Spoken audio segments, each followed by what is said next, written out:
A terrific weekend is coming up in Huntingburg. Hello and welcome to WJTS in.form. I'm your host, Bill Potter. Joining me in the studio, we have Whitney Hall, and we also have with us Jim McFaul. They are associated with the Huntingburg Garden Gate Festival, which has a lot of activities going on. Both of you, welcome to the show. Thanks, Good Bill. to be here. Okay, now it's called the Garden Gate Festival. Yes, it's Garden Gate Festival featuring jazz, art, wine, and craft beer. And it's what has been happening now for 4 years? Yes, this will be the fourth year. This is the fourth year, okay. But there's some things that have been added or shuffled a little bit that we're going to talk about. Let's talk about how the day starts, because there was a car show that normally is held, I don't know, the second or third weekend in April, but it is moved now to the Garden Gate Festival weekend. That's the Kiwanis Car Show. That's correct. Okay, tell me about that. The Huntingburg Kiwanis Car Show is going to start at 8 a.m. It's going to be on 4th Street, so it's going to be right near the Market Street where the rest of the festivities are taking place. Okay, and that's just the regular car show that they have every year, and always is a great turnout, and it's a neat thing. But it'll start at 8, and that's when you kind of view the cars roughly from anywhere between 8 and noon, right? You just kind of walk around and look at the cars? Yeah, they're usually there even later than that. Okay. I think they'll be there on the streets past noon even, too. Oh, okay, So, okay. yeah. And also in the morning, there's a run walk. Yes. There's going to be a Walk for Wishes, 5K and 10K. That is, the proceeds go to Make-A-Wish Foundation. And where does that start? That's going to start right on 4th Street, right near where the 4th and Geiger, around 4th and Geiger. Okay, will it end there? Is it Yes, going to loop it's gonna- through the city of Huntingburg? Yes. So 5K, 10K, that's like 3 miles or 6 miles-ish. Exactly. I'm not one of those who runs or walks. So. You got it, 3.1 and 6.2, so you're right there. Okay, we're right at it. Yeah. And if you want to register for that, I'm sure you can just show up that morning and do that as well. Yes, and you can also register on our website, gardengatefestival.com. It'll have a link there that you can register. Okay. This is an important event for Huntingburg. This is like Huntingburg's premier event, especially for the spring. Yeah, we think so. I mean, when we came up with this idea 4 years ago, we had no idea at that time how big it was going to get. The first year we figured we had around 500 people, and we were thrilled to death with 500 people. Right. And last year we figured we had close to 2,000 people, I believe. So, and it was wall-to-wall people. And the weather was very good last year. It was, I think, low 70s and sunny. So the weather makes a difference. We've been lucky every year. We've had pretty good weather.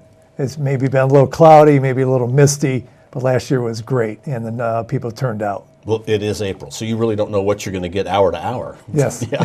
It may start out cool and crisp in the morning, but by the afternoon, it'll be a nice warm day. This is really all about music and art, and then also wine and craft beer. Let's talk about the art part. Okay, sure. The art market, Yes, it's actually put on by the Beehive Art Market. which is, the Beehive is what? They're a group of artisans, local artisans. They put together a lot of different art festivals and events, and they put on a first-class event. So we were happy to bring them into the mix and have them put on the art market this year. Okay, and the art market is located where? It's going to be right in the middle of the festivities, right behind the Old Town Hall, Huntingburg Old Town Hall. How does a juried art, it's not a show, I guess it's a market because you're buying things, they're selling things. Yes. How does a juried art market work? People fill out applications, and then they look over the applications and find the best fit for the festival. Okay, so they're selected to be there. Yes. Okay, and that will run from what time to what time? They're going to start at 12 o'clock, Okay. and they run until the closing, 7 o'clock to 8 o'clock, 7 p.m. to 8 p.m. Okay, then the music starts. Earlier this year, you're adding some bands, but you've got a total of 5 bands. And Jim, I guess, are you the music guy? I guess you can call me Okay, the we'll music call you the guy. music guy. The music band. I'm the promoter. If you could talk about the music that they're Yeah, we have 5 bands this year, and we're really thrilled to have a good variety of bands. The bands will start at,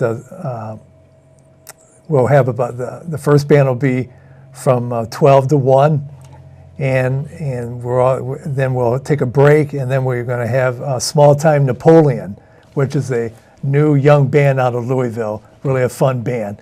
And we're going to have the Jasper High School Band. Jasper High School Band is an award-winning jazz band. They won the 2014 Ball State Jazz Ensemble contest. They won in 2012 at Indiana State.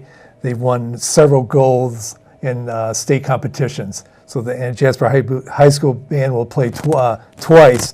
So we have Small Time Napoleon, the Jasper High School band, then the Bobby Falk Trio out of Louisville. Bobby plays in all the jazz venues in Louisville and plays in festivals around the country. And then Jasper High School band comes back, and then we finish up with our headliner is the Sophie Falk Trio out of Indianapolis. Sophie's an excellent saxophone player. She brings her trio with her. They play in all the big jazz venues in Indianapolis and all the festivals in the Midwest. So we're going to have music from 12 to 8 p.m., pretty much nonstop. And it's a great variety of different types of jazz music. Will you do that like you did last year, where on the main stage there's performers, and then when the Jasper Jazz Ensemble plays, they'll be playing off on the side a little bit? So you can be setting up the stage so that the music does go continuously. It's pretty much nonstop between 12 and 8 p.m. And really, this time of year, 8 o'clock is a great time to end because it's right before it starts getting really dark or really chilly. It depends on how the day goes. You don't have to worry about lights, so that should work out really well. Yeah, and that's the issue with the spring weather. We can't go. We could go into an evening performance, but it makes it very chilly for everybody. And musicians can't play in cold weather. Yeah, and this is an outside event. So Yes.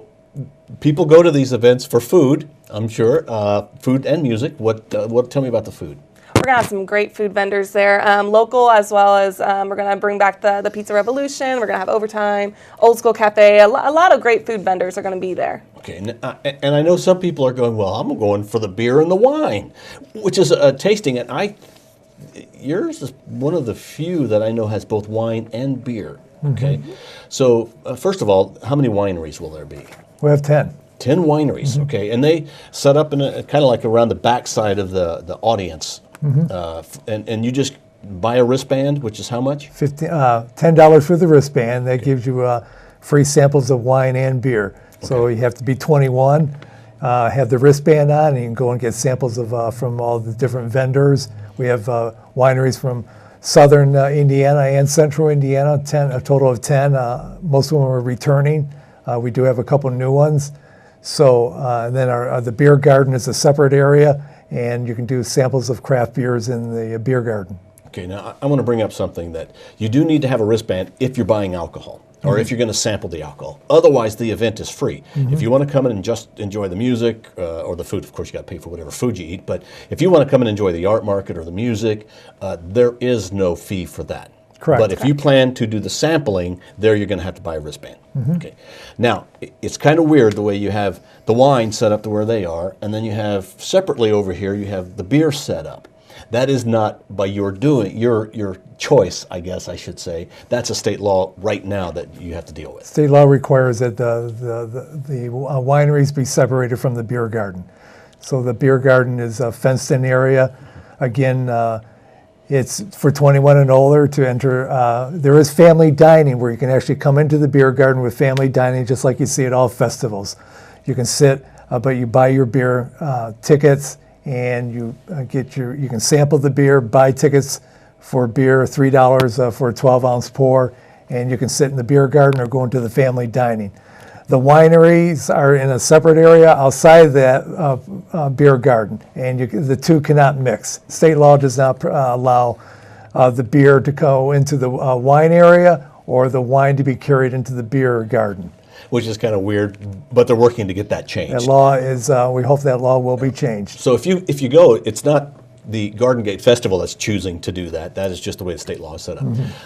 Now let's talk about the beer. What kind of beer will be there? Well, we're trying to focus on Indiana breweries. Okay. And so we're going to be having at least 2 beers from Carson's out of Evansville, 2 beers from Tin Man out of Evansville, 2 beers from Quaff On out of Nashville, Indiana. And we're going to have Basket Case out of Jasper. Basket Case Brewing Company will have 2 beers.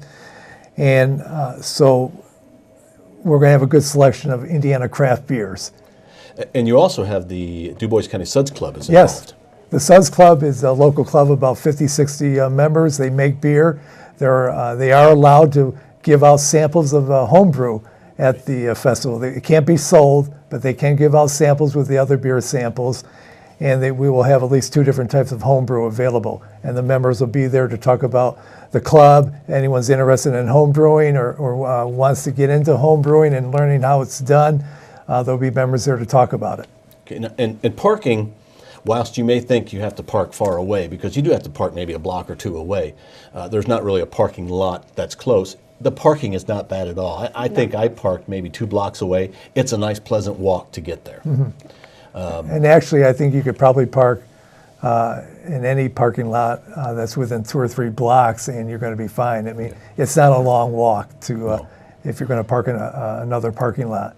And street parking is available, and there'll probably be some parking lots available too. Now, what we talk about this whole event, we say it's this weekend. Really, it's a Saturday-only event. It's this Saturday, April 18th. And so it starts at 8 o'clock, goes till 8 o'clock, but the music starts at noon. Anything that you guys would like to add? Oh, you got sponsors, I'm sure. We do have Well, first of all, you got a really cool poster. Let's show the poster, okay? Here's our so you'll see those poster for our posters Garden Gate around. Are they for sale? Can people buy those if they want? Or? The poster? Yeah. They can have them. Okay, so yeah, if you see one, wait till after the event before you take it off the wall. Okay, all right. And then you have sponsors. Yes, this is our list of sponsors. Without them, we would not be able to put on this event. So we are very thankful for our sponsors. Okay, and you have cool T-shirts that are going to be sold. We do. These T-shirts here are going to be sold, as well as we will be having wine glasses as well. Okay, and you know, your art design is pretty cool for this event. Who did that?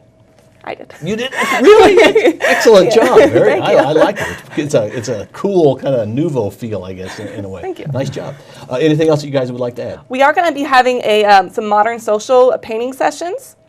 Oh, Yes, okay. they're going to be one painting session for children. That's going to be at noon, and then one painting session for adults. And that's the modern social is the wine and canvas. Of course, for the children's sessions, there will not be wine. Yeah. Those will be the canvas. But for 3 p.m., there will be the adult sessions. Do you pay for that? Is that? You can actually find the information on our Okay. online. It's gardengatefestival.com. So really, most of what we talked about, plus the lineup and kind of help you give a schedule, is on gardengatefestival.com. Exactly. Okay. It's a neat event. I mean, you can just kind of come in as you want, leave when you want, come back if you want. You should bring some chairs or blankets. Yes. Right? Yeah. There are some picnic tables out there, but those get They'll get used right away. They get claimed right away. So bring your folding chairs, bring a blanket. We ask that there's no carry-in coolers. We ask that you don't bring in any alcohol or food. We want you to really help those vendors that are there, and there will be plenty of food. So please, no coolers. Okay, well, thanks to both of you for coming in. Our guests have been Whitney Hall and Jim McFaul. They are with the Garden Gate Festival. It is a art, wine, and craft beer festival along with jazz. It's this Saturday in Huntingburg, right around Town Hall. A great event. I hope to see you there. Thanks to both of you for coming in. Thank you. Thank you for watching WJTS in.form. We're local people watching local people.